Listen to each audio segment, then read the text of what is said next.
చెప్పబోయే కీర్తనలు 23. యెహోవా నా కాపరి, నాకు ఏమీ కలగదు. పచ్చగల చోటున ఆయన నన్ను పడుకోబెట్టుచున్నాడు. శాంతికరమైన జనముల యొద్ద ఆయన నన్ను నడిపించుచున్నాడు.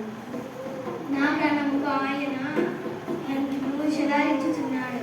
తన నామమును బట్టి నీతి మార్గంలో నన్ను నడిపించుచున్నాడు.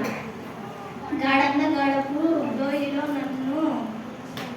నేను శశాలించుచున్నాను.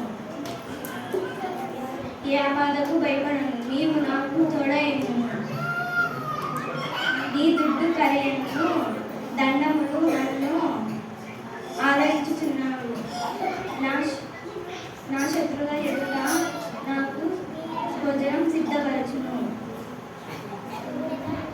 నూనెతో నా తల అంటి ఉన్నావు.